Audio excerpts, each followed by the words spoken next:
You're listening to CreepGeeks Podcast. Today's podcast is brought to you by Audible. Get a free audiobook download and 30-day free trial at audibletrial.com/CheapGeek.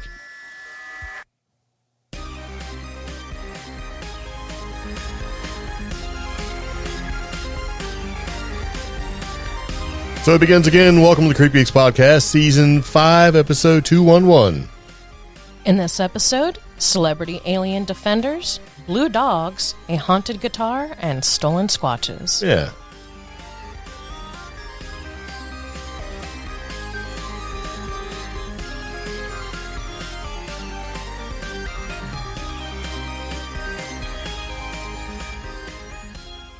So here we are again. Welcome to the CreepGeeks Podcast. Got a lot of stuff to talk about today. Yep. And we'll just get right into it. So anyway, you ready? Sure. All right. So I come across a couple different things on the internet that I thought to be interesting, so I figured we would talk about them. One of them's kind of fun. You know, this is where you kind of like gesticulate or something. Let me know. Sure. That you're here. And basically what it boils down to is, well, okay. I guess we need to back up because there's some things I want to do before we get into the really interesting part. Okay. You see what I did there? I built the anticipation, the expectation, and then, setting it back. Well, you lost me. So. Well, I know. Because really what it boils down to is we find stuff to talk about, that we like to talk about on the internet. And a lot of times there's paranormal news and things like that that are out there that are really interesting. And you're like, ooh. And other times there's just not. Yeah. And, some things, I guess what it is that over time there's been so many, sort of paranormal shows. And I guess it's probably just me. Yeah. Because the channels that we watch just seem to be glued to any like paranormal show. And latch on to it. Yeah, it's like Paranormal Extreme Witness of Destruction and all this crazy stuff's out there. But also, as a paranormal news podcast, we have seen some things in the past month or so, and people are dying to see and read more paranormal and UFO news, that everybody's quick to jump on something. Yeah. And we want to hold back because we don't want to be almost jumping on that bandwagon if it may or may not pan out. And we've seen instances in 2020 that are like that. It's boring. Yeah, some of it's boring and it's the same stuff that you see and hear all the time. It's like, and we heard an EVP. EVP is electronic voice phenomenon. It's like, how many times do we have to hear that? Everybody that listens or pays attention to or watches any of these shows knows what an electronic voice phenomenon is. You know what I mean? Or like some of the UFO stuff lately. So, yeah. Yeah. It seems to be kind of the same sort of played out. So anyway, I found a fun article that we're going to talk about. But before we do that, there's a couple things we added to the podcast a while ago that I keep forgetting to do. And one of those is the Fortean term of the day. Yeah. Or Fortean, if you're nasty. What? I don't know. So basically, it kind of goes like this. We find terms that are sort of commonplace or we think are commonplace. And we're putting them in there just in case this is your first time tuning into the podcast or you have like maybe a new interest in cryptid and UFOs and stuff like that. Fortean stuff, which is, we'll just call it high strangeness, right? All right. Even high strangeness is a term to describe something, right, in a way that can't be described in a more of a logical, natural, sort of non-paranormal, Fortean kind of way. You know what I mean? And that's the whole thing about this whole thing. It's sort of a amorphous, right? It's hard to wrap your arms around the whole thing. And the more you know, the less you know. Yeah. So at least providing these 14 words of the day, we kind of help you familiarize yourself with what exists in the paranormal and 14 communities. Yeah. And so today's 14 term of the day is EVP. It's not. It's not EVP. What? That was supposed to be funny. Okay. You're supposed to laugh. And you're all like, I thought you had updated the podcast and didn't tell me. No. Okay. The 14 word for the day is metaphysical. And it's very surprising to me how the word metaphysical is described. Yes. And I actually got this from the PBS website because like all the dictionary websites had a horrible definition for it. Yeah. So metaphysical, derived from the Greek meta to physica, which is after the things of nature, Ooh. referring to an idea, doctrine, or posited reality outside of human sense perception. Metaphysics, therefore, uses logic based on the meaning of human terms rather than on a logic tied to human sense perception of the objective world. It seems like it's almost the exact opposite of what you think it would mean.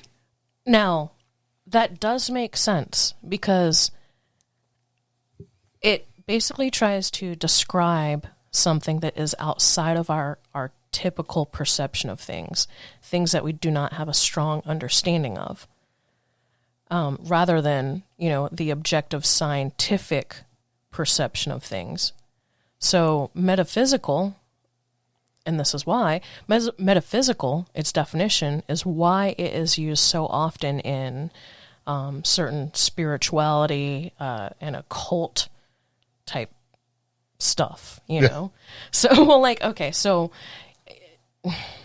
things like crystals and divination and stuff like that. There's a metaphysical aspect of it, and that's because you are relying on something outside of your typical perceptions. So that, at first, when I looked on dictionary.com and stuff like that, the definition was well, that doesn't explain anything.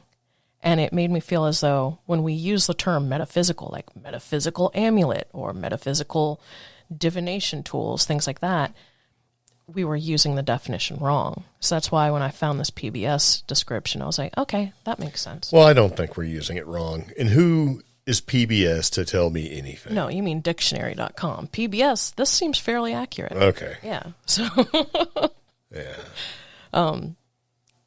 And when people throw that term around, if you're at a paranormal convention or a witch festival or something like that, and you see that term, it's alluding to the fact that whatever you're going to find at that particular table or whatever wares that particular vendor has are meant to be used in a way outside of your typical scientific observation of the world. Okay? There you go. Yeah. Mumbo jumbo. Woo-woo. Yeah. Is how we say it. Yes. So, yeah. Okay. Well, that's neat. Well, I'm just kind of, it's one of those things where you get fired up to do the podcast and you sit down to do it and you're just like, a big giant burrito would be fantastic. Yeah, I agree.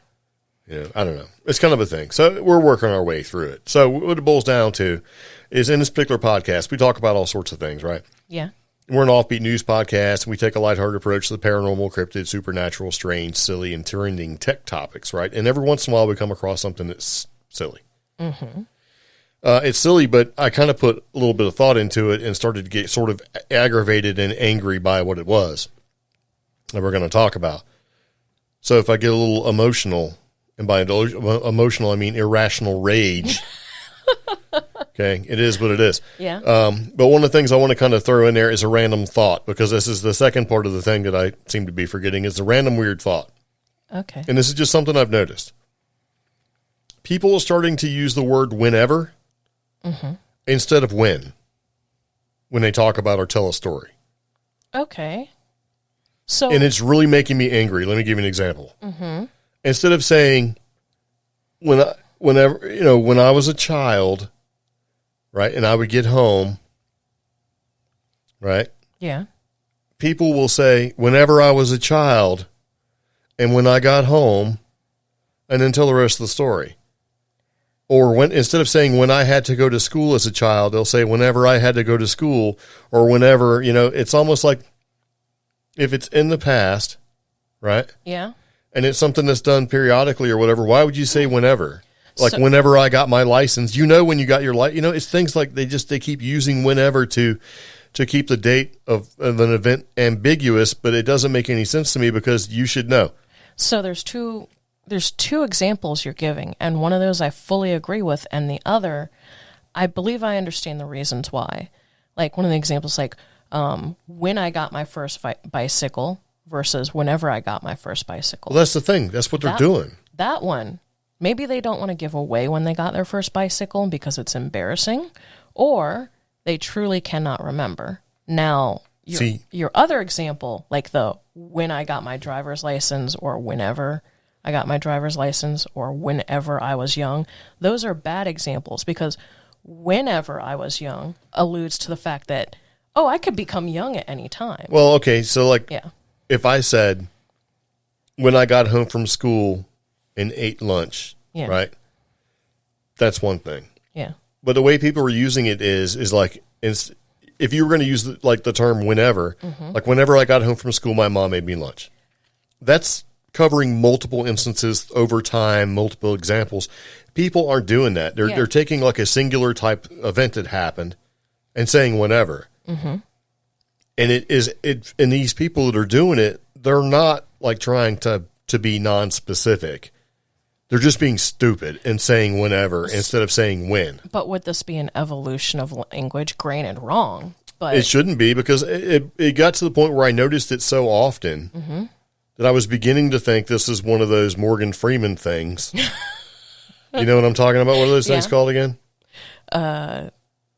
Like the fourth wall narration or fifth wall narration? No. Okay. You know, when things were, I can't even think, it went right out of my head because it's just getting me angry. You know how they say there's the movie Shazam and it has Sinbad in it, but like, no, it doesn't exist, or Curious George didn't have a tail. What is that called again? Mandela effect. Yeah. The Mandela effect, right? And I was thinking, is this like a Mandela thing? Yeah. Where the term when and whenever and how it's used doesn't matter anymore, like you were saying? Or because it's just something I noticed, and I'm like, this doesn't make any sense. I don't think it is. I think people have collected this sort of way of saying it, and are just saying it wrong, and they don't give a shit anymore. But I see where you're coming from with that position. I want to say that I find it very interesting that they're using the word whenever, because whenever has this, like you said, an ambiguity, and it's kind of like a void, senseless, just drifting. That's how I perceive the word whenever. Yeah, or it covers like a multiple occurring event that's happened over time, and you don't want to be specific. Almost like a blur. And to me, the past 14 months have kind of blurred together and been kind of awful. So for me, when people say that, I'm like, wow, is everybody living through a blur right now? Well, one of the ones that I heard that really angered me was like, it started out whenever I was a child and I got home from school and I went to ride my bike and I did this and I broke my arm, and which would make you think, okay, this person, with the way they said it, and they prefaced it with whenever, is that when this person got home from school, they broke their arm a lot. Yeah. And but that's not the way they meant it. And it's just like, okay, what is going on here? Why are people doing this? And my big caveat, or my big hang up on that, is the fact that I'm such a literal person that when they say whenever I come home from school and then I break my arm, I'm like, oh, so you can just, like Doctor Who, come home whenever you want and break your arm. Yeah, and they're doing it wrong. It's like if I said, whenever I came home from school, my mom made me lunch and she made me tomato soup and a scrambled egg sandwich. Whereas I could say, when I came home from school, my mom made me lunch, which was tomato soup and a scrambled egg sandwich. And which one of those is correct? Because maybe I've been doing it wrong for 50 plus years, but I don't think so. Because when I think the word whenever, I'm like, it has to. Whenever is not an absolute, but whatever follows it is usually an absolute. Like you said, breaking your arm. But if I'm telling you about a specific instance that happened, then it shouldn't be an absolute, which is like a general thing. And that's what people are doing, and that's what's making me angry. I mean, like me, like if I were to use whenever in a sentence right now, I'd be like, whenever I open the closet door, a ghost pops out, because that's like a continued affected state. Well, yeah, but it would also lead the person that's listening to whatever you're saying to go, oh, whenever they open the door, meaning it doesn't necessarily matter when. Yeah. Today, tomorrow, the next day, 2 weeks ago. No matter what. Whenever they open the door, a ghost pops out. Yeah. But like when you say, whenever I was a child and, my brother brought me a bicycle and I rode it and I broke my arm, that doesn't work for me. Yeah. I agree. And they're doing it a lot. Is this particularly like on one social media platform or across all of them? I noticed it on TikTok. Yeah. And then I started noticing it when people on television saying things. Yeah. And I'm like, is this a Mandela thing? And it's almost like getting to the point where it's like a little bit of a pet peeve with me, like when people say "and whatnot." When they're like reaching for details or they're keeping things generalized because they're not smart enough. They go, look, when I was outside and I mowed the grass and whatnot. It's like, what? So you want to know one that's weird for me? Maybe. Is it going to make me angry? I'm already angry as it is because I'm just grumpy in general today. So you know how there's certain words that are in common language that we're not supposed to use? Like the word irregardless is not a real word. Yeah. It's supposed to be regardless. So Right. whatever the scenario, you're supposed to use the word regardless. Lately, in certain social media platforms and certain apps on my phone, it will try to correct or auto-suggest irregardless. And I'm like... Yeah, that bothers me. Now, I'm telling you, this is part of the Morgan Freeman effect. Now, I will, reassure you, I have seen this whenever I'm on TikTok. So, sorry to throw that in there. No, but I mean, you're using it correctly. Whenever you're on TikTok, you see people incorrectly using the term whenever. At random, I have seen that. But I haven't seen it on TV yet. It will creep me out if it starts affecting me because that's part of the Mandela effect and the butterfly effect. And see, I started looking into it going, okay, is this like region specific? Like, are people from Ohio doing this or from the Midwest or whatever, And it doesn't seem to necessarily be. At first, I thought it was. I'm like, okay, well, maybe this is like a Michigan, Milwaukee, Detroit, like something like Midwest type area, but you have certain part like Kansas or something like that. But it's not. That bugs me that you've picked up on that particular location, the Midwest, because about a month ago, remember I started buying saltine crackers and putting butter on them? So, that's what poor people do. We used to do it as well. Well, okay, so... Having said that, poor people food, right? It's like a comfort food. And during the pandemic, people have had different comfort foods. Well, literally like a week and a half ago, I saw an article claiming that's a Midwest thing. Because my big thing about eating the saltines and crackers was I didn't remember where I picked that up from. And then out of nowhere, and it's not like I said onto my phone or, Facebook was listening, I'm eating saltines and crackers. Well, and that's the thing. So now it's blaming the Midwest for this. And you can't blame the Midwest for that because we're both technically from Virginia and we did it the entire time. Yeah. Whether it's like and then like, I'm pretty sure the next will be like, well, the Midwest gave us mixing, like syrup and peanut butter together. And that's not. No. Mixing honey and peanut butter and eating saltine crackers. No, I will say. Mashing banana into the peanut butter.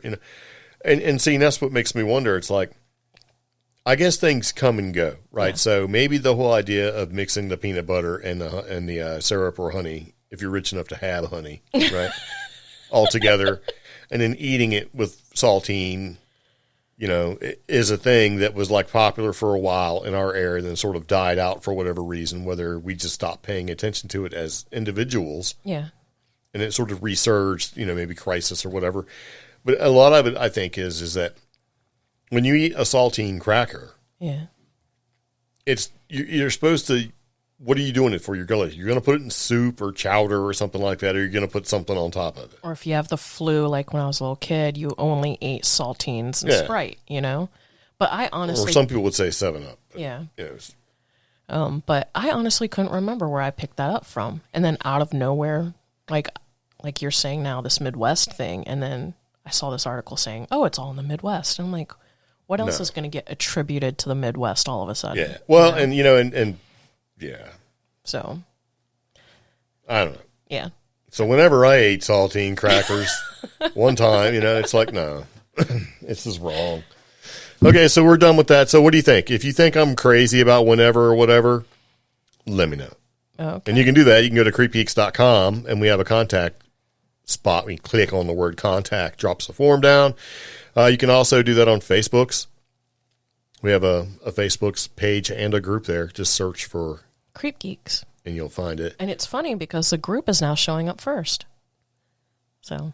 That's because, I don't know, why is that? Is that because you're just contributing more to it, or? No, actually, See, Facebook's is weird. Yeah. Because if you look at Cheap Geek, that's the other side of what we do. I mean, it tells me like, oh, you have 70,000 new followers. So I go look, and it's like, no, it's the same number. It's been 70,000 plus followers on Cheap Geek for a long time. Mm-hmm. So why does he keep telling me they're new? Because it's stupid. That's why. We don't need to talk about it. We've already devoted too much time to it. But so anyway, we're going to move into the podcast and talk about something I thought was pretty interesting and it's kind of fun. All right. You ready? Sure. There's a study that came out, and basically, and by study, I mean just an article. It's not really a real study. And that's what kind of grabbed me. It's like, when I read it, the title of the article, it made it seem like it was some kind of crazy legitimate study. So, of course, I had to click on it. And the article title is, Study Finds Top 20 Celebrities Who Would Best Deal with an Alien Invasion. Okay. This is not a study. This was basically a poll. Yeah. And I'm like, oh, this is the mirror.co.uk. Yeah.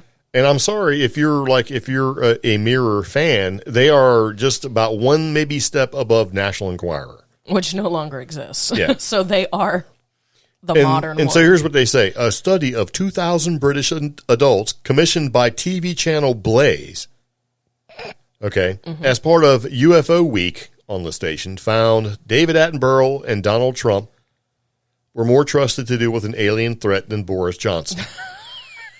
I'm like, okay, I see what they're doing here, right? And so David Attenborough, if you don't know, is the guy that voices over these amazing, documentaries like Earth. Yeah. And ocean and desert and all this stuff where he talks, right?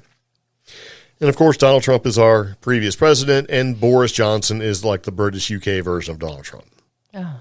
Effectively, right? Yeah. But what it says is that the idea behind it is, if there was some sort of alien threat or something, which celebrities would be best suited to handle it? Okay? Yeah. And I know who I'd pick, but yeah. Don't say it, because if you say it, then what's the point of talking about it? Yeah. Because sometimes you've taken away the wind in my sails by doing that. Okay. Yeah. So, now here's the thing about the article. You think they would lead into it, but then they give you the top choice right out of the gate. And I'm like, well, what's the point? So I had to go back and kind of really dig into it, right? Yeah.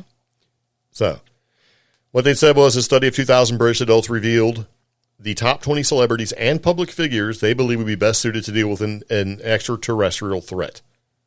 So here's how it kind of went, because I don't want to tell you who the tops are, because then what's the point of even listening, right? Yeah.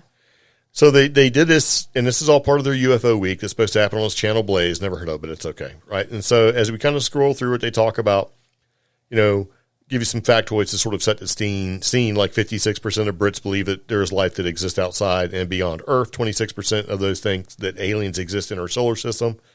33% believe that aliens could already be living amongst us. And almost 30% reckon aliens would be most likely to visit Earth for scientific research, but 52% of them admit that they would be scared at the prospect of an alien invasion. Yeah. Well, of course you would. Yeah. Right? So, in response, just under 3 adults, which is 31%, believe it's necessary for the UK government to set up a dedicated task force for dealing with potential extraterrestrial threats. I'm like, okay, well, all this stuff makes sense, right? It's like, okay, whatever. Yeah. And then they go through and talk about how, in the future, more people are going to believe in aliens and all sort of things. So I didn't care, and I scrolled to the point where I got to the list. I'm going to start with number 20. Okay. All right. Number 20 at the bottom of the list. These are, celebrities or public figures that we think would be most qualified or able to handle an extraterrestrial/alien threat. Yeah. Number 20, Joe Biden. Like, well, yeah. Okay. He's already old as hell. You know what I mean? So how is he going to do it? Number 19, Kamala Harris. Or Kamala. I don't know, whichever one. Yeah. And I'm like, okay, well, why would you even consider? I would in my list of 20, they weren't even be in there. No. Because they don't have any military experience. They don't have any, because here already, when I'm reading this, I'm already putting more into this than what the article is actually trying to do. Yeah. And I'm thinking about it logically. I don't think they're celebrities, but. Well, they're public figures. Yeah, okay. I mean, President of the United States is kind of a celebrity. I mean, true. I know, but I'm thinking who's best suited for the job. Okay. Like I'm putting, I got some skin in the game with this. Number 18 was Mel Gibson. And I'm like, okay, well, he did him and his family defended themselves in the cornfield against aliens, remember? Signs. Yeah. Yeah. Swing away. I can't remember the name. Swing away, right? So he has some sort of experience, so it automatically makes him more qualified than Kamala Harris and Joe Biden. Okay. Number 17, David Duchovny. Should be higher on the list. Exactly. This dude researched all this stuff, right? He's X-Files. He's been in there. He's done it. And the funny thing is that Gillian Anderson, his counterpart, is 9. So she's already up the list. And that's fun. And the only reason why she's further up the list is that in later episodes of X-Files and when she came back, she turned into being able to kick some ass. Also, isn't she British or something? Or Canadian? No, hell no. She's not British. She thinks she's British. She acts like she's British. She talks like she's British, as does Madonna, but she's not British. Oh, okay. Yeah. Anyway. Number 16, Tommy Lee Jones. Okay, Tommy Lee Jones in his prime is a badass. He should be further up the list. Okay. You know, Men in Black 1, 2. I think he was in Men in Black 3. He's also done some other stuff. She's not British. She's just in that British show. Duh. Okay, sorry. She talks British. So does Madonna. So, whatever. They're okay. Number 15 was Simon Pegg. I agree. Yeah, he's done a bunch of monster shows and stuff like that. But in real life, do I think Simon Pegg can defend us against an alien incursion? I don't know. Maybe a little bit. He might be able to lead people to safety. That's the role I see him. Oh, okay. Maybe. It's not about safety. Like, I'm going to make you safe. The only way you can make me safe is to defend yourself or defend against an alien incursion. I need you to kick some ass, not show me where the exits are. All right. Right? Number 14 is William Shatner. He's Hollywood. I mean, okay, I get it. Okay. So, number 13, Piers Morgan. Wouldn't even make my list. What's he going to do? What is Piers Morgan going to do? Yeah. He's going to argue and tell him he can't have guns and everything else. And, he's just going to be an overall pest. Number 12 was Boris Johnson. I don't even know how. And it makes sense because I guess if you're in the UK reading this off the mirror.co.uk, this list makes sense because these are people that are famous in the UK. Yeah. All right. Number 11, Star-Lord, Chris Pratt. You think he'd be a little bit higher? I mean, he's actually, he lives in that universe. He's been out there. He's been, doing the whole thing. Yeah. 3 movies so far, 4, whatever it is, 4 or 5 movies. I can't remember exactly. A bunch. Yeah. Excuse me. Number 10 is Nicola Sturgeon. Yes. Don't even know who that is, so I can't speak to it. She is the first Prime Minister of Scotland and leader of the Scottish National Party since 2014. Oh, okay. So if she's who I think she is, she speaks her mind and doesn't care. Yeah, most of her pictures are her, with her arms crossed, looking very annoyed. So if she's like an angry Scottish mom, and the only way I'm putting that is because is that in my neighborhood growing up, one of the guy's moms was Scottish, and she was scary mean. I could get it, right? She's the same age as you. And her birthday's close to yours. Okay. Doesn't pertain, but thank you. Number 9 was Gillian Anderson. Number 8 is Donald Trump. And I guess that would make sense considering all the articles that came out and people were saying that he knew about, there's a galactic force out there and all that. And I can kind of see Donald Trump rallying the troops and putting the resources towards defending the planet quickly. Mm-hmm. I don't think he'd mess around. I think he would use the military with a quickness. Number 7, and I did not like this. This should be higher on the list, is Sigourney Weaver. She was my number 1. Well, she's not my number 1. Okay. But I mean, I get it. She's my number 1. So. I mean, you got to remember, though, Sigourney Weaver has really only kicked ass in a couple Alien movies, not in the rest of her movie, whatever. And she does have some paranormal experience because of Ghostbusters. Yes. But I mean, okay. So, number 6 is Harrison Ford. Indiana Jones and all that. Okay. And Han Solo. Yeah. He should be a little higher on the list. Okay. Because the next one is Tom Cruise. He's the one leading the alien invasion. But what movies has Tom Cruise done to fight any kind of, I mean, I know he's done Minority Report, and maybe a couple others, but at the end of the day, man, I'm not really seeing it so much. I'm trying to. Doesn't matter. Moving on. War of the Worlds. That's why. Okay, but sadly, that movie wasn't nearly as good as it could have been because at the end of the day, he was running away from everything. And Oblivion. Yeah. Okay, he was the only one. So basically, he fought himself and regular people. Okay. So I'm sorry, Tom Cruise. You should be you should be right above William Shatner. Okay, so number 4 is Bruce Willis.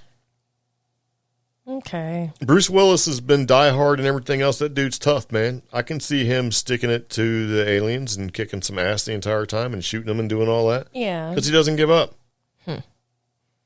True. I mean, come on. You got Die Hard. That's like the best Christmas movie ever made. Right? Yeah. Number 3, Sir David Attenborough. He can tell us all about it in great and agonizing detail. Maybe he'd be a great mediator. For what? Between us and the alien. They don't care. He speaks calmly. I don't know. Doesn't matter. Okay. They don't care. I don't know. He should be at the bottom of the list. Number 2 is Will Smith. I mean, I can kind of see it. Yeah. He's done some action type movies. You know, whatever. I was trying to think offhand, besides Men in Black and Independence Day, what alien movies he's done. I mean, do you really need to do more than that? Men in Black's like 3 movies deep. Independence Day did the first one. He's also done the other movie with the iRobot. Oh, yeah. I forgot about And he's that. done another movie where it's kind of like the Tom Cruise movie where they crash on a planet and he's trying to navigate his son. After Earth. Yeah. Yeah. And so, I mean, he's done some stuff, so I get why he would be up in the top 5. Okay. Number 1's Arnold Schwarzenegger. That's the number 1. Yeah. Okay, out of anybody in this list, who would you be who would you be more scared of getting shot in the face with a machine gun? Arnold Schwarzenegger, that's all he did. Was do these action movies where he's hunting down, killing stuff, whether it's, Yeah. and telling people to get to the chopper and all that stuff. I mean, out of all these people in this list, he's the one that's like action movie, all the way through. He did, fight the Predator, who was an invading alien. No, he wasn't an invading alien. He was a sportsman. He was a sports hunter. Yeah. That's all that alien did was go hunt down stuff for sport and for him to survive. You know what I mean? Yeah. And he beat him with a stick, a pointy stick.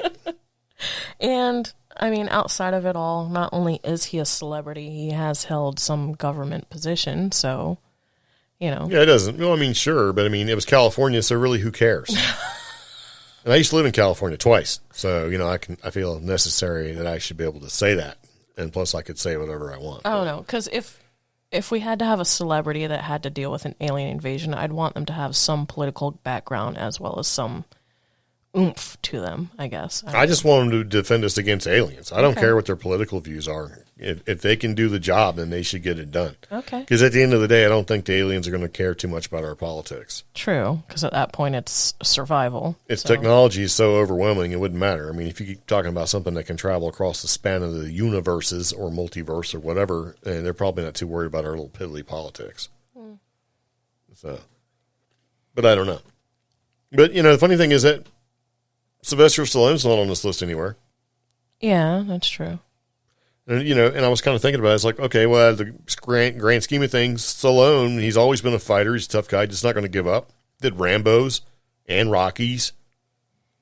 And he also did Demolition Man. Yeah. He was Judge Dredd. I mean, he's got some sci-fi experience out there. I can kind of see it. And Harrison Ford's got a lot of sci-fi experience, so he should be a lot higher in the list. I mean, he was also freaking Deckard from, why can't I remember? I don't know. Remember, he was a replicant. Why can't I remember this movie? It's like one of my favorite. Runner? Yeah, Blade Runner. So, I don't know. But yeah, I was starting, and as I went through this list, I was getting more and more angry about it. And it's like, okay. And I realized, it was obvious that these people that threw out their opinion didn't factor in some things, Yeah. Things that I did factor in. Okay. So I thought that was pretty interesting overall. Maybe not. So if you have a top 20 celebrity or somebody who you think should be different on the list, as in the number 1 spot, which is currently held by Arnold Schwarzenegger, let us know. Be kind of curious as to see who you think. So, yeah. But then I was trying to think of new people that could be added to the list that they just didn't include in general. And honestly, I just can't really think of very many new people. Maybe not so well known actors and stuff. And I was like, man, I'm not sure. I don't know. I'm sure somebody's going to be like, well, you got to include Thor in there. It's like, no, that's not what I'm talking about. Or any of the doctors, like Doctor Who people. Well, look, and if you're listening in England or in the UK, I think pretty much anybody on this list could kick the crap out of any Doctor Who, like physically. That's true. You know what I mean? You'd whip out the sonic screwdriver. I think Harrison Ford would either shoot you first with the blaster or blast you with a bullwhip. I don't know. Yeah. So anyway, here you go. That's it. Good with that. Okay. And so from that, I came across something else I thought was interesting because it's sort of in the realm of like, this is just kind of strange. It's blue dogs. So this is my Mandela effect right now because I could have sworn we saw an article like this way back in 2018, and I can't find it. Yeah, and it wasn't dogs though. Well, I remember the cat and then the duck that were I remember yellow. the dude. Oh. There was a blue guy because he kept taking colloidal silver and he wanted looking almost like Papa Smurf. Oh, that's easy. You can actually type that into. Well, no, I know that. I'm talking about the blue stuff. I know I can find him because No, I remember looking at an article about this like now 3 years ago. So maybe this is the third generation of these blue dogs. Okay. But I can't find it anywhere. They were found roaming near a derelict facility somewhere in Russia. Mm-hmm. And they think the bizarre coloration may have been caused by old chemical waste near the abandoned plant. And it says the dogs have since been brought to a veterinary clinic, in somewhere in Russia for checkups. Yeah. But they're freaking blue. Yeah. They're blue like blue cotton candy, and they seem to be fine. Yeah, and that's the thing. Like, they just think it was... They're blue. They don't care. Yeah. It was just weird. I'm like, okay, that's kind of strange. Oh.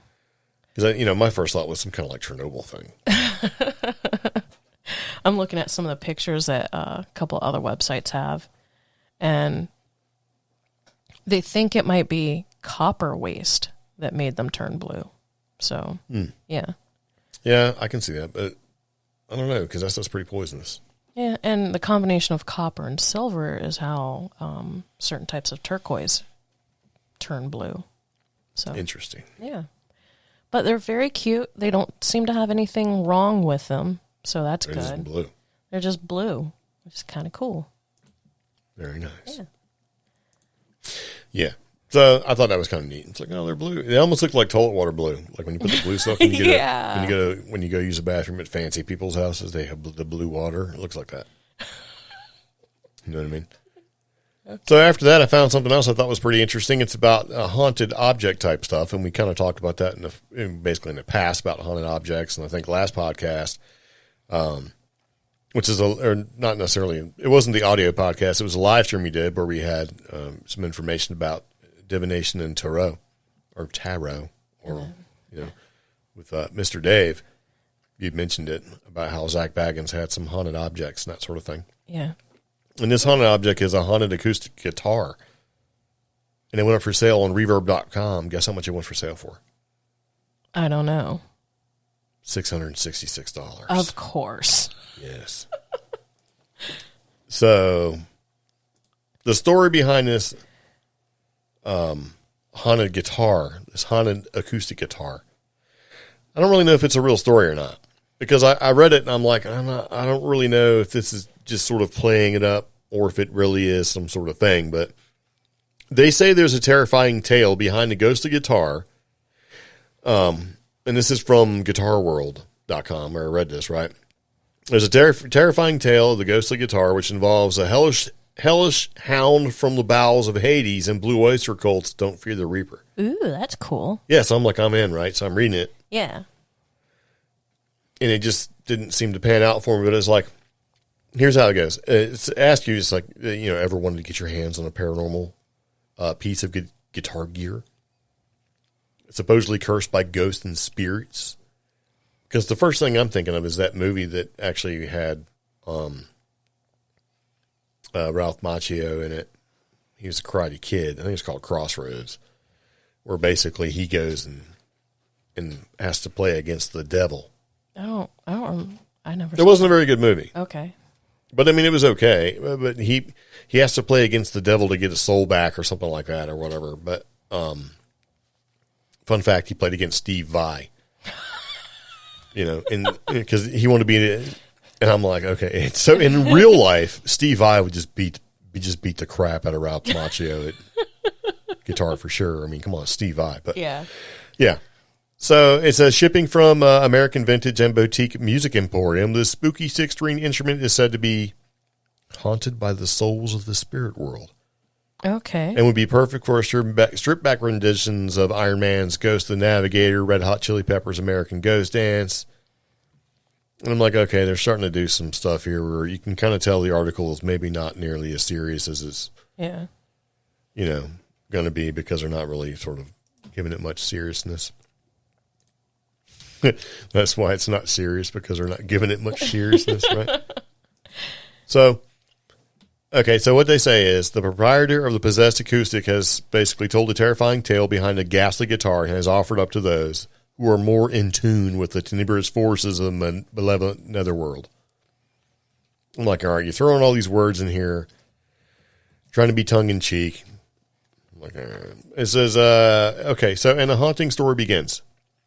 Okay. A kid that lived on my street when I was growing up was rumored to be into devil worshipping, seances, Aleister Crowley, black magic, and the dark endeavors of the spirit world. Yeah.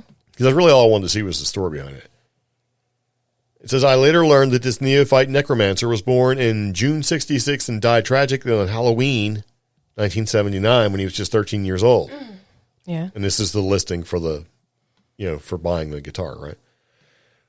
His death has never been solved, but basically anyway, the kid was found to be lying on his bed with this guitar draped across him, and supposedly at the scene, a 45 record of Blue Oyster Cult's Don't Fear the Reaper was playing.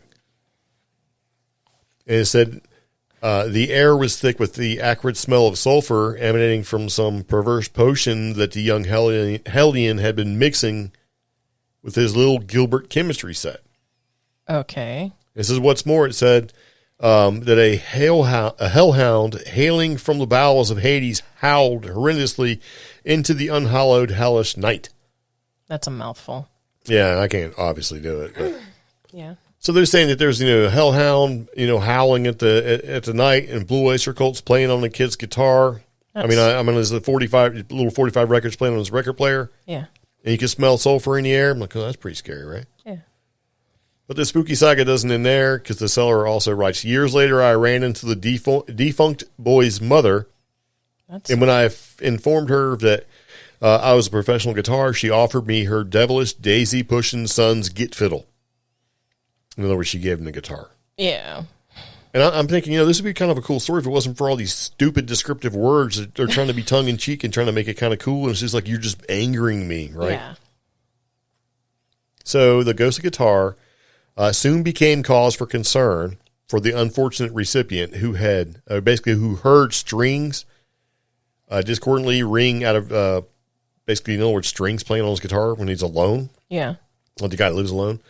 And he saw the battled axe levitate out of the trash can where he had somberly paced. In other words, he tried to throw the guitar when it came out of the trash can. And as for what model of guitar is, the seller regrettably reveals the brand name. Decal has since been struck off by Satan.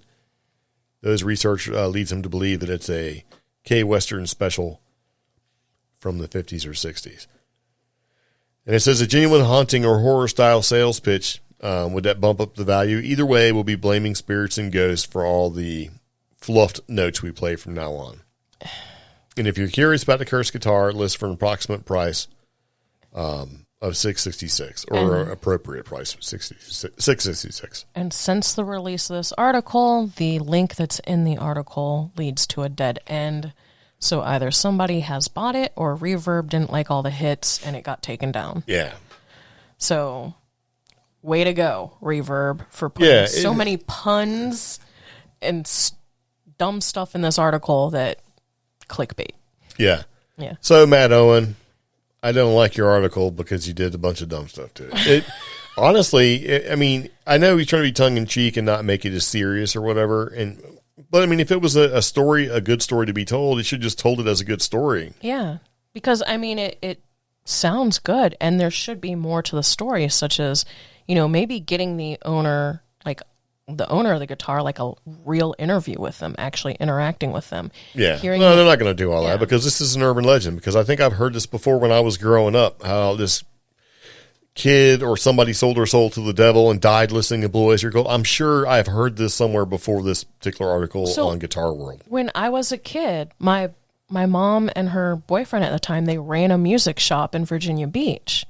And we would get stories like this about equipment people were trading in and trying to sell. And they said, which makes hey, sense. Man, you could probably turn around and get a penny for this because... And they'd give us some urban legend about whatever they were selling. Yeah, and all that kind of ties back to the crossroads where, Which is funny because our music shop was at a crossroads. Yeah. But so it's not the first time I've heard... this kind of thing being attached to musical instruments and people selling them souls and crosswords, demons and devils and all this other garbage stuff. And I was like, man, this is a cool story. And it turned out to be just kind of not. Junk. Yeah. Yeah, bunk. So, cool title, though. Yeah. I'm like, oh, man, haunted acoustic guitar goes up for sale on Reverb.com for $666. And then it says there's a terrifying tale. I was not terrified at all. I was annoyed. Tongue-tied. Yeah. Tongue-tied, maybe. So, I don't know. I would like to find a real story about a haunted instrument. So, like musical instrument. Yeah. Because of all that story about the devil at the crossroads and stuff like that. Or even older than that, because that's like kind of an American mythology, Yeah, Mississippi Blues. But like the violin's been around for centuries and centuries. How about some stories about that? That'd be cool. Well, the devil plays the fiddle. That's true. You know what, though? If it wasn't for Charlie Daniels going down to Georgia. So, anyway, there it is. Yeah. Thought it was interesting. Turned out to be not so interesting. Could have been a great story, but it just didn't sort of pan out because it's tongue-in-cheek and... clickbait. Well, yeah. Yeah. Sometimes I think people write articles because they have to write an article, turn something in, like maybe it was handed to them, and they don't want to be associated, so they deliberately make it tongue-in-cheek or cheesy so that you won't think that maybe they really believe in it or something because they don't want to have that stigma of believing in the Fortean or paranormal, all that stuff, because they're afraid it's going to make they're afraid that people are going to look at them like they're crazy. And now is the best time to embrace all of this stuff. Yeah. Because everybody's watching it on TV. It's everywhere. And if you just polish your work a little more and put a little more oomph into it. They don't have to be ashamed. Or effort, I mean, granted, I understand the pressure modern online journalists are under. I do. I mean, I took some journalism classes, and just having like a 48-hour deadline was like nerve-wracking enough. And these people, since it's all online these days, it's probably you got like a 1-hour deadline. I don't know. I just think that, when you try to play it down and do that stuff, it doesn't sit well with me. There's somebody else who probably doesn't care. Like, whatever, man, moving on. So anyway, kind of moving back into the podcast a little bit, talking about some stuff that we thought to be interesting. This has happened before. Yeah. And now it's happening again. Yet another Bigfoot theft. Yeah. So this is actually going all the way back to February 16th, but there's a reason we're talking about it now. Now, Bigfoot bandits strike again, swipes Sasquatch statue in North Carolina. And this actually happened in McDowell County, North Carolina, where the McDowell County Sheriff's Office issued a press release alerting residents to the odd caper and teasing the possibility of a cash reward, calling for any tips that, lead to the return of this concrete Bigfoot statue. Yeah. This is a very popular statue. A few years ago, this statue mold type of Bigfoot became very popular. The Marion or Western North Carolina Bigfoot Festival, there's some of these for sale. It's a pretty good statue, Yeah, it's like 3 foot tall, weighs 150 pounds. It's Yeah. got Sasquatch looking back as he's walking, but kind of got that Harry and the Henderson sort of style. Yeah. Now, the problem is, this is the second time this particular statue has been stolen. So, the perpetrators made off with a 3 foot tall statue of the famed cryptid that weighs 150 pounds, like you were saying. This is the... I don't know how to say this. I guess it was... Well, let's put it in perspective, all right? Yeah. So, in this small town in North Carolina, the town's official animal is Sasquatch. Yeah. Okay, and in this particular area, in and around this small town of Marion, North Carolina, there's allegedly, and we're talking about like 70, 80-mile range, if you drew a circle around all this stuff, Sasquatches have been sighted in the area. Yeah. What they say, along with dogmen and everything else. And this is not the first time that this statue or Bigfoot statues have been taken from the area. Yeah, because in 2019, March 2019, there's a big giant metal cutout statue of Sasquatch that got stolen. And it had been stolen multiple times. In fact, one time I actually thought I saw it and I called into the tip line. So, because it was sitting in somebody's junk, like out behind their house. Well, see, that's the problem, because evidently there's a bunch of these statues in and about the area, and they're afraid that, hey, if one gets stolen, then pretty soon all of them are going to get stolen. Yeah. It can be a real crime spree. One that was recovered, it was actually recovered like a whole county away in Avery County. Hey. So that's where it comes up. It's like, okay, are people deliberately driving to Marion, North Carolina to steal these Bigfoot statues because there are so many of them? Experts say no. No, I don't think so. I think what it is, you get people that are bored. This is, Marion, it's a small town, right? Yeah. So this is a thing that people see, and they're riding around, bored or whatever, and they're like, hey, you know what? Let's go get this. And then there was go get it and drive it away, and then once you have it, what are you going to do with it? You're not going to put a big giant stolen good in your front yard. Well, you're not going to sell it on Facebook Marketplace either. Yeah. So you get it, and then you just go stick it somewhere. And I wouldn't be surprised if a bunch of kids grabbed it or, and stuck in the back of the old truck because it's 3 foot tall, weighs 150 pounds, and just drop it off in somebody's front yard thinking it'd be funny. I mean... but it's, again, this has happened. I wonder if it's going to be an ongoing thing. And it's funny because, when we drive out from where we live along our very long road and you keep going to a more metropolitan area, there's somebody that has one of these big giant metal cutout statues. Yeah. And it's disappeared a few times. So that's why I'm talking about it. And this was February 16th, right, when this came out. And they also recently announced that there is going to be the Bigfoot Festival happening again in Marion, North Carolina this year, which was a huge deal when it first happened. And then it happened again, and we were there. Yeah. And then it didn't happen because of coronas. And now it's going to happen again. So it almost makes me wonder if some of these news events related to Sasquatch and stuff in this particular area are put in place just to make sure that people show up for the festival. Yeah. I don't know. But I thought it was pretty interesting to look at. And as a statue goes, it's a pretty cool looking statue. Yeah. The cutouts are expensive, though. Yeah, the well, I can ones, just imagine what this 3 foot tall cement, 150-pound statue would cost. And if you drive down through downtown Marion, North Carolina, what is technically the geographical center of Marion, North Carolina, they do have a Bigfoot statue. And it looks just like this one in the article. And people... I'm surprised an obelisk didn't just randomly show up downtown. Yeah. In Marion. So. Actually, one showed up in... Morganton, according to one of my friends. But it was not like the other obelisks because it was small. It was 2 feet tall. See, there's a lack of commitment on that person's part. So like, ooh, did you see the obelisk? And you'd show them like, what? That's it? Yeah. And then a bunch of Instagrammers went out and took perspective shots of it to make it look bigger. Yeah. And they got busted. Yeah, but I mean, if they're just taking pictures of it, what did they get busted for? They were like, that's not a real obelisk. Oh, so, okay. Yeah. I thought you meant like they got busted by the cops or something like that for taking a picture. Be like, oh, you guys took a picture. It's against the law. Like, whatever. Excuse me. So, all right. So anyway, there you go. Arnold Schwarzenegger's the man, according to the UK. Sasquatch's statuary is being taken. I guess if I had a choice of a garden gnome or a Bigfoot, I'd probably put it a Sasquatch. Yeah. So, I have an idea. What? Maybe we should. I couldn't even imagine making a whole bunch of these 150-pound Sasquatches and driving around trying to sell them. That'd be pain. So, like, hey, listen to our podcast. Would you like one of our complimentary 150-pound, 3 foot tall Bigfoot statues? That's our gift to people Yeah. we interview for the podcast. Like, oh yeah, it'd be great. Where is it? It's out in the van. Go get it. I'm not moving it. It's like when you put out a free TV and you get people like, will you help me move it? No. And I've actually, and I've seen that, like, people have like put on the internets where they've interacted with people giving away free stuff and they're like, free bed or whatever. Will you help me move it? Yeah. Yeah.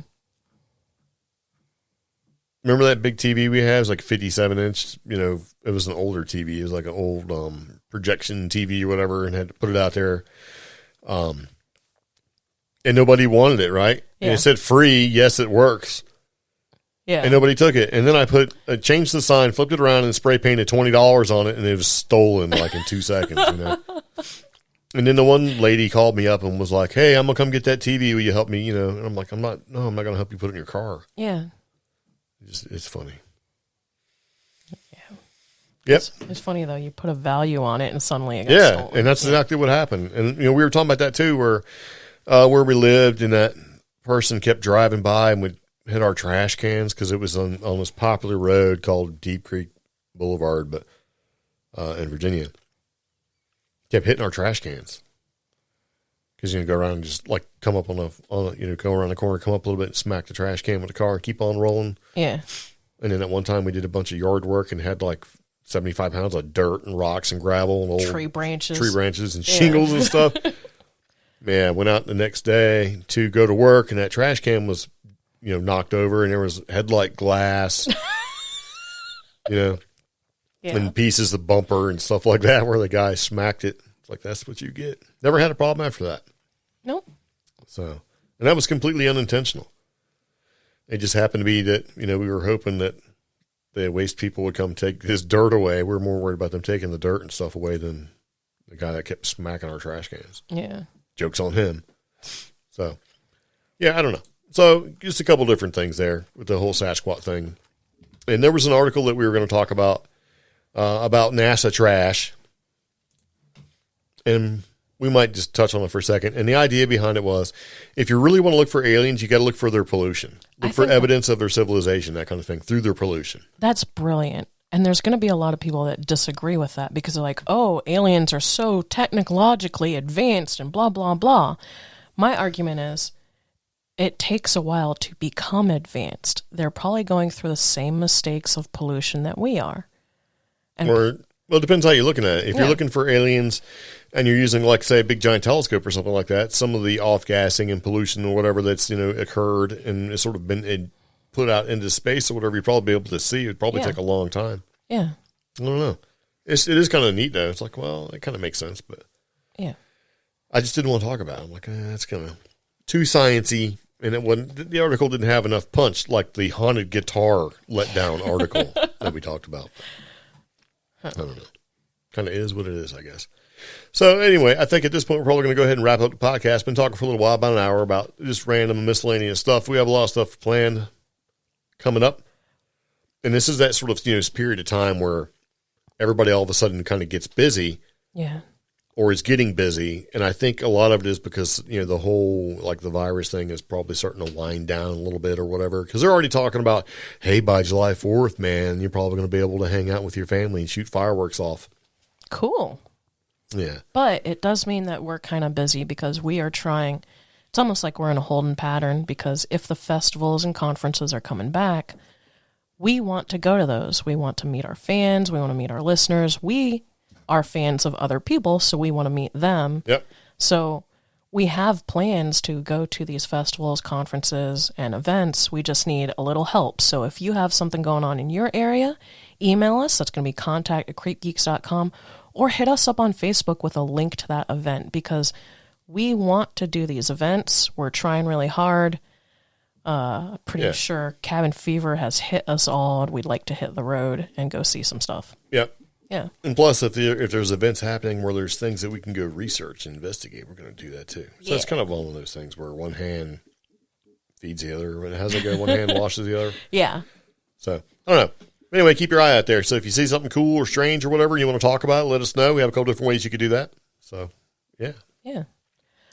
Be sure to like and follow us on Facebook. on our Facebook page. That's going to be CreepGeeks Podcast. Join the group. We are trying to make the group grow. That's where we get a lot of stories and ideas and suggestions to talk about on the show or to improve the show. The Facebook group is CreepGeeks Facebook group. We make it real easy for y'all. As you know, the website, creepgeeks.com. In the show notes for this podcast episode, you will find everything we talked about, as well as all of our social media links. We really want that Instagram to grow. We have both CreepGeeks Pod and Crafted Intent on there, so give us a like there. We are on TikTok. You guys may not know it, but we are. So go ahead and check us out on there. There's a link in the show notes. Yeah. So thanks everybody for listening. I do want to thank our Patreon supporters for helping us create this podcast. If you'd like to support us on Patreon, that's going to be patreon.com/creepgeeks. And again, big thanks to Dave, Isis, James, Bobby, John, and Adam. Yeah. Yep. Anyway, there you go. See if you, like I said, see anything weird or whatever, let us know. Yeah. Especially if it's cool.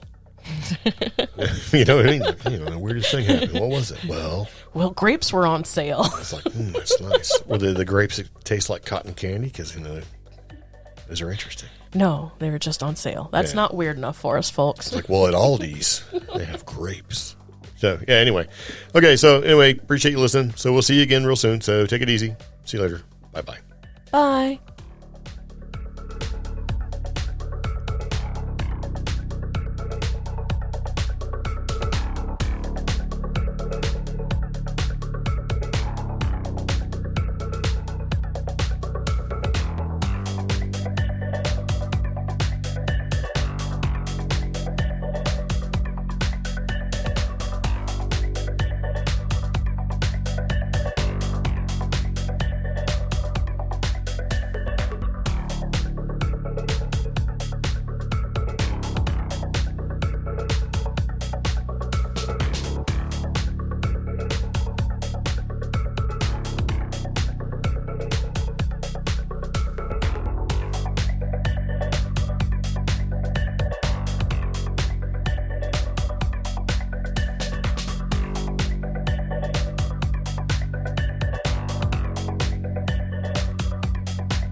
Peanut butter, I like peanut butter, peanut butter, I like peanut butter, I like peanut butter, peanut butter, I like peanut butter, I like peanut butter, I like peanut butter, peanut butter, I like peanut butter.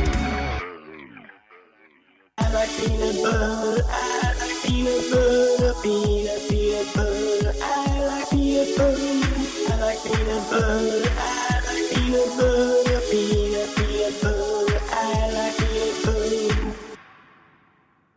I like peanut butter, I like peanut butter.